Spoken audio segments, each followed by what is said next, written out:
Storm watch tonight with one of the biggest winter storms moving into California right now. Let's go ahead and take a live look outside. Clear conditions for now, but all that is about to change. We're going to take you straight to meteorologist Carly Gomez. Carly, these are the last critical storm prep moments. Right. We have just a little bit time left over until the big storm arrives. You can see there in that photo we saw the light the beam there. And what we're seeing here is mostly clearing skies still happening now. We did a static frame for you so you can actually see what's happening. Now the cloud's still just a bit offshore. We're getting that clearing in the valley. And you have a low to the north and then this low pressure system down here in the Pacific ready to swirl around and bring us and pull in all that atmospheric river moisture that's headed our way into the early morning hours. Now, as that happens, we're going to see most of this beginning to move in onshore closer to about 10 p.m. and into the valley spots 10:30, 11 p.m. And then finally, it is on into the early morning hours. In the Big Mountain backyard, you're looking at temperatures right now in the low 50s across the board with 26 in Tahoe. We're getting a mix of clouds and clearing, so partly cloudy skies currently, but we will see that increasing cloud coverage into the early morning hours. By 10 p.m., it makes its way through Fairfield, Stockton, and Modesto, pushing into valley spots here after that and toward midnight, and we get some heavy downpours into the early morning hours with that snow level dropping to as low as about 3,500 feet. More downpours around lunchtime. Just check that out in orange and yellows. We're going to continue to get heavy rain, 1 to 3 inches potentially expected. Please be ready and aware the winds will be a huge factor in this. Sunday through Tuesday morning, you're seeing high and severe impacts for rain, winds, flooding, and snowfall. Devin. Thanks, Carly.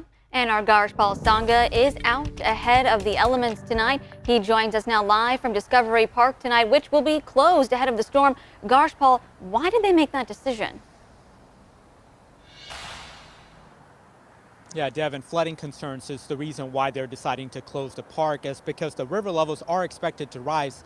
Not rise enough that's going to be at critical stage, but rise enough that's going to cause some inconvenience for the people who are visiting the park here. So as Carly mentioned, this upcoming storm is going to bring strong winds and heavy rain. And Cal OES officials expect this storm to cause widespread flooding, down trees and power lines, and chances of debris flows or mudslides for some portions of California.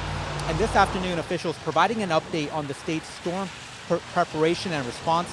8,300 people have been mobilized, 1,200 machines are ready to remove snow and ice, and 7 million sandbags have been positioned across the state, and water rescue teams are on standby. Now, officials are warning people just how serious this storm can be, especially the winds. During high winds, avoid going outside as there are dangerous debris, falling tree limbs, and down power lines. High winds may lead to power outages. Keep your batteries handy for your devices. Plan for other alternative power sources as you may need them if the power goes out.